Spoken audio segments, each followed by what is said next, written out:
Hello, everyone. Thank you for joining us on One Day, OneDoane, a day we celebrate Doane by giving to support the life-changing education Doane provides. I'm Ann Hageman, the Interim Alumni Director, and today I'm here with a Doane legacy family, Ken and Roberta Sladovnik. And they also have their daughter, Madeline, who was an alumni from Doane as well. Hello from snowy Nebraska. To very dry Colorado. Hello. Yes, indeed. Dry and windy, unfortunately. What you want to start, Roberta, and talk about what brought you to Doane? Well, interestingly enough, I am from Colorado. I'm from Denver, born and raised in Denver. And I was looking for a program that would have a communication degree. And believe it or not, in the early 80s, there really weren't very many universities or colleges that had communication degrees. You either had to be a journalism major or you had to be a marketing major. And so I would literally look through brochures and I would scan and see what sorts of majors they had. And I was, tossing them out. Well, Doane had rainbow stationery, believe it or not. And so it was very noticeable when I got it in the mail. And as I'm scanning through, it says communications. And I was like, wow, where is this place? And I was like, oh, it's Nebraska. All right, I could, one state over, I could probably do that. And the other thing was I grew up singing. And I wanted to be at a place where I would be allowed to continue singing and continue music, but I did not want to be a music major because I do not have the patience to be a music teacher. And I didn't really have the drive, I think, or maybe even anything to be a professional musician. So I knew that I wanted to sing, but that I didn't want it to be my profession. And that was the second thing. As I'm looking through this brochure from Doane, it said, our students do many things and blah, blah, blah. So it turns out that I got to go to Doane because it had a communication degree and I was able to get a scholarship for music and sing in the choir, and I didn't have to be a music major. That's what got me to Doane. How about you, Ken? My story is probably not nearly as cool. I was from Omaha originally, and I wanted to hopefully go away to a school, but I didn't want to go very far. Being from a single parent family, I wanted to stay kind of close, but I really wanted to get out. Doane was a perfect distance, and one of the guys that I played basketball with in high school is a year older than I. He went to Doane and he really enjoyed it. And so the more that I talked to him about it, maybe the opportunity to play basketball, I came to realize that Coach Erickson's brother was my middle school principal in Omaha.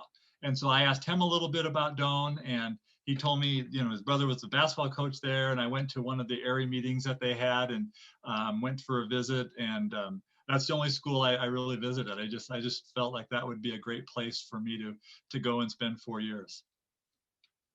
We're glad it was a good fit. Oh, yeah, absolutely.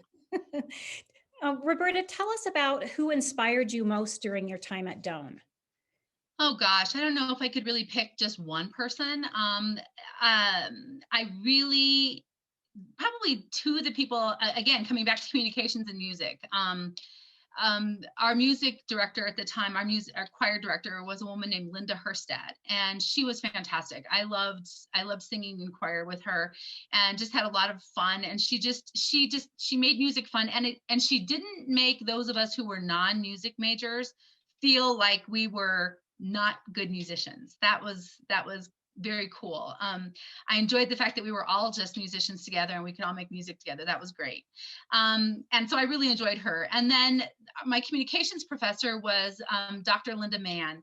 And I really liked her straightforward approach and the way she taught. And I just really enjoyed the department. I enjoyed her, and the department grew and changed quite a bit actually in the 4 years that I was there, and she was part of that, and I really enjoyed that. Another person that I admire, and I'm sure this will be somebody Ken will bring up, but Coach Bob Erickson, the basketball coach, I'll let him talk more about it, but he just was such a great guy. I enjoyed, because I was dating Ken, I got to see a lot of basketball games, but I really enjoyed him, and I loved hearing the stories about Coach And even though I was never a track athlete, I always enjoyed hearing the stories about Coach Fred Biley as well, because just a really great person from they didn't know me really well at all, but from the periphery, I could tell that they were important to the student athletes and important to the campus.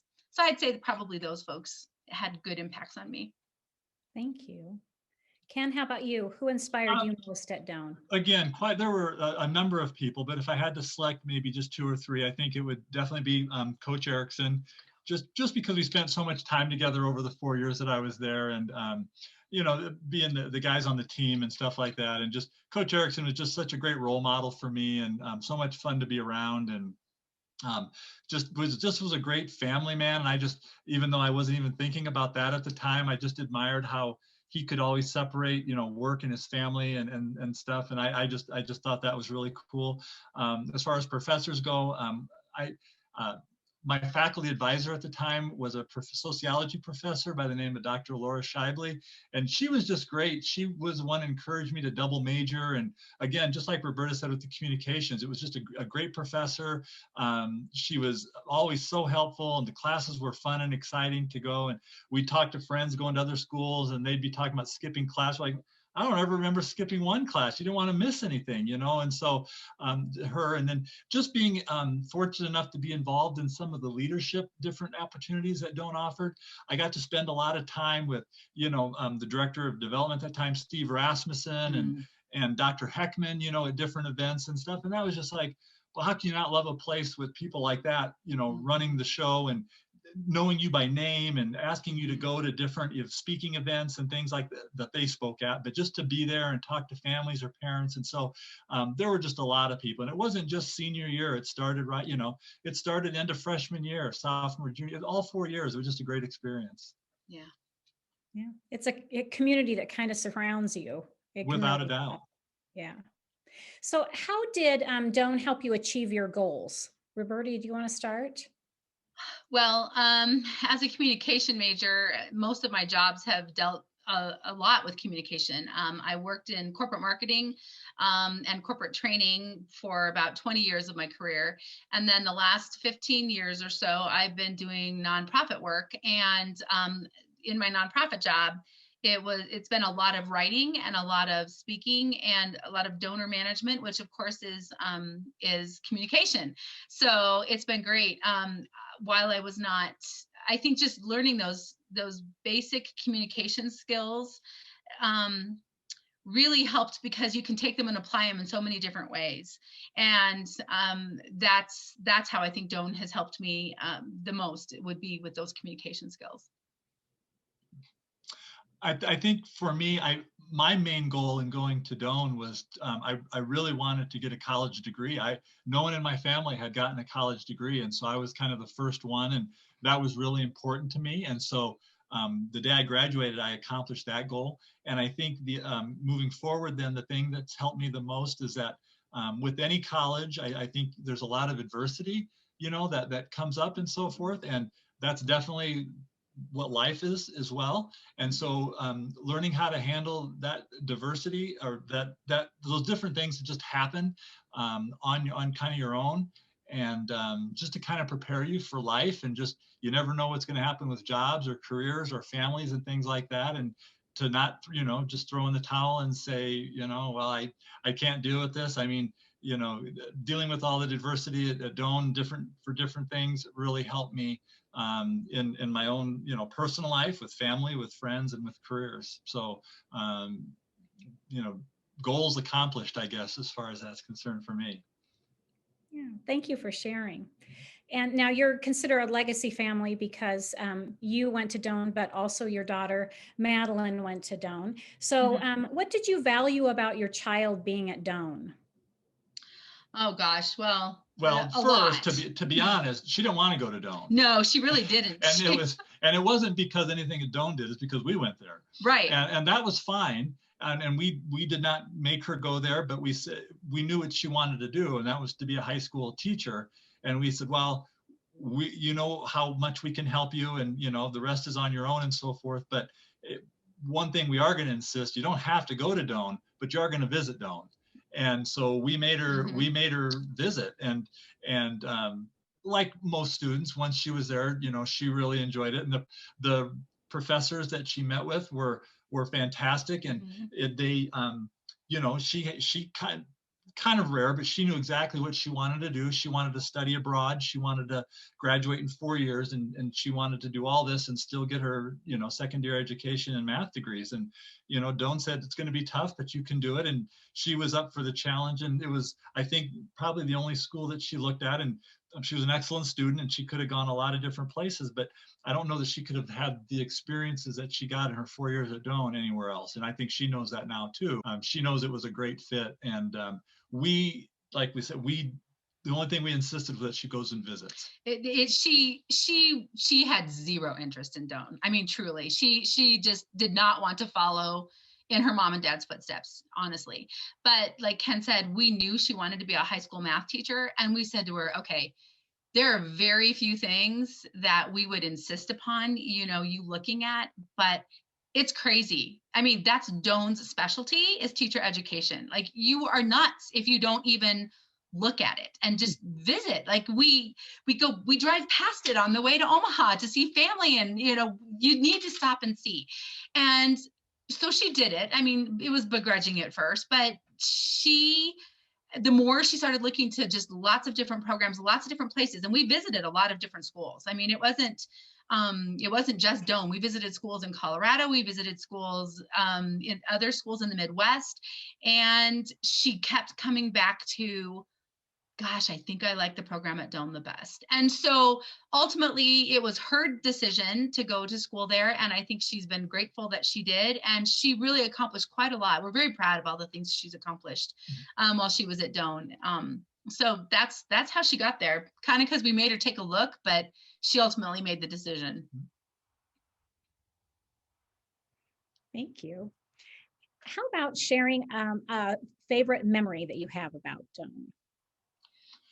Well, there are a lot. I mean, boy, just to think of just one, I don't know that I could. I think my top one, of course, was meeting my best friend. Me. Right.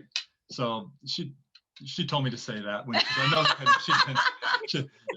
but it's true. I mean, me meeting her is probably one of my favorite memories. I think also just the time I got to spend with the guys on the basketball team, and the opportunity to live in the residence halls all 4 years.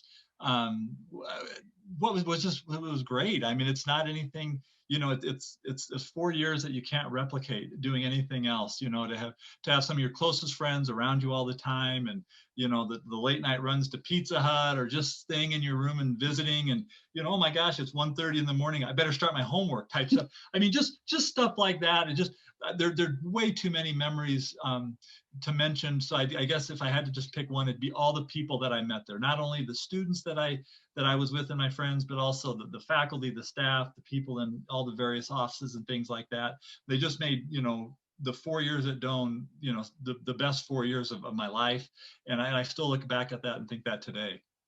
I agree. I mean, meeting Ken, we literally met the very first day of class. I mean, not even class, the very first day of school at freshman orientation. We were in the same peer advisor group. And I said something, really profound, like, gosh, how tall are you? I mean, stupid get to know you sorts of things, because he's 6'5", so he's really tall.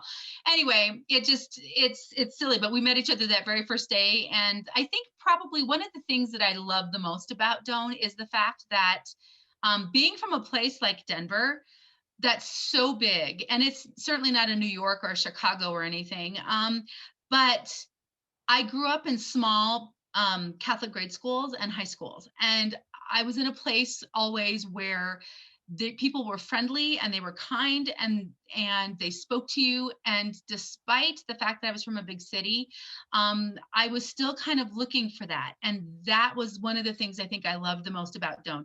You couldn't walk down the sidewalk without somebody saying hello to you. And it might be somebody that you knew really well, or it might be somebody that you're meeting for the first time. But everybody on campus was always so friendly and so nice and so kind. And anybody would have helped you out if you needed help. My parents were worried about having me be so far away in this small little town that they just didn't know what to do. but it was great because I didn't ever have to worry about not being safe. I didn't have to worry about not being able to find help if I needed it. Doane was just a really great community. And I think that's probably the best memory I have of Doane. Yeah, I can relate to that also. Absolutely. I came from a small town and yeah, was looking for a similar experience. So yeah, I would agree. What is some important work that Doane is currently doing? Well, I think obviously, as far as we're concerned, probably I think the most important work that Doane is doing and has continued to do over the years is to help produce quality teachers. Our world needs teachers, good teachers. Even more now probably than ever before. And I really admire what Doane has been doing lately with regards to its diversity and equity and inclusion work, because Crete is a very different community today than it was 30, 40 years ago. It's much more diverse now, which is fantastic because our world is much more diverse. But I really appreciate the fact that they're going out of their way to really try to become more inclusive for everyone. Because as a Latina, I appreciate the fact that Doane is working hard now to attract more and more students from diverse backgrounds and to give everybody the experience to have an opportunity to meet other people who aren't like themselves, which is great. I could not agree more. I think having, I not only thought this the first time I worked for Doane, but also in my job that I had as the youth director with all the high school kids that I worked with. I've been to hundreds of graduations over the last 30 years. And most of the graduations out here anyway, they always tell, maybe a little thing about where the kid's going or what they're going to major in. And nobody, very, very few, maybe one or two at these graduations of 200 or 300 kids say they want to be teachers. I mean, everybody wants to be an engineer. Everybody wants to, go into the medical profession, but nobody wants to be a teacher. And I keep thinking to myself, what a shame.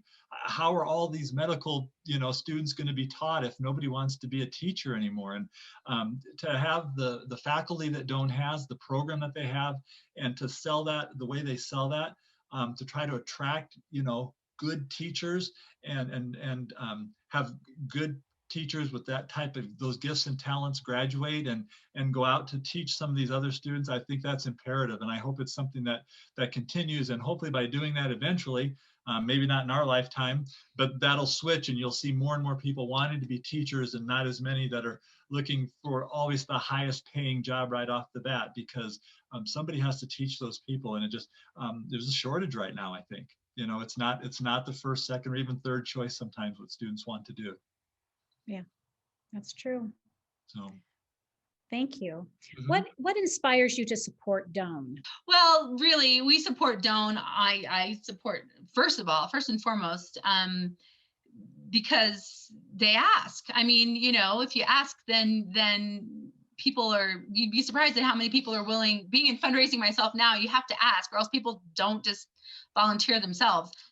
Same thing for me. And maybe it's not only because I've been associated as closely as I have been with Doane for so many years, but it's imperative that we help contribute to help students afford an education. Not everybody comes from families that are able to just put money away and just write a check. I mean, students have to work very hard a lot of times, and there's still a deficiency, and that's where Doane does an excellent job of coming in. I see tons and tons of financial aid packages every year from different schools as well, and I don't know of anybody that offers the same type of institutional aid that Doane does to our students for academic scholarships and special ability scholarships, whether they major in those areas or not, whether they're a great athlete or musician or not. They try to help to kind of bridge that gap a little bit and help the students afford to go there. That's first and foremost. The second reason is, for as long as I can remember, so many organizations ask for money, and just maybe because Roberta's involved in the development and so forth and the different things when I worked for a nonprofit, and you donate, but you never see where that money goes. You just hope they're using it in an appropriate manner and it's going for good causes. And that's never been the case at Doane. I've always felt that when they ask for money, there's a purpose for it, and that's very important to me when it comes to donating. And hopefully we can, continue to do that. And I'm sure Doane will continue to use the money in a way that, benefits the students the most, and continue to develop programs that attract some of the better students and put out the types of students that we continue to graduate every year. So. Thank you. Mm-hmm. So is there anything else that you'd like to share about Doane? Well, we'd certainly, as we plan to do, we'd certainly like to encourage people to continue to contribute to the college. It's a great cause. It affords a ton of opportunities for students, and I can speak for the students in Colorado. There are so many students in Colorado that would just kill or die to have an opportunity to attend a school like Doane, but it's just not financially possible. And not that you can get every single student, but you can get a lot of those marginalized students if Doane's able to continue to offer, these mid-range scholarships and continue to reward students academically. The academic scholarships that we offer our students are fantastic, and we have been able to increase them over the last couple of years. But it's still not enough. I think we're still missing out on maybe some of the top tier students, and hopefully with different contributions and things like that, we can continue to stay in on some of those top students academically and actually get them to come to Doane. And definitely the giving part, and a little bit here and a little bit there, even if it's just $15, $25, it makes a big difference because it adds up very quickly. As far as giving to Doane, I think that what's really important about giving is when you give to an institution or when you give to education, you're giving to the future. You're not giving to something that happened in the past. You're giving to something that is working towards the future. And by giving to an institution or to people who are helping us grow moving forward, you're paying it forward to the people who come after you. And that's critical and it's important. And I think that everyone, as Ken said, whether it's $10, $15 or 10,000, you give what you can to make the world a better place than for the others that follow. What thoughtful answers. Thank you so much, Ken, Roberta, for being here with us today. We really appreciate it. More than welcome. Thank you. Yes, you're welcome. Thank you very much, and appreciate all your time this evening as well. Yeah.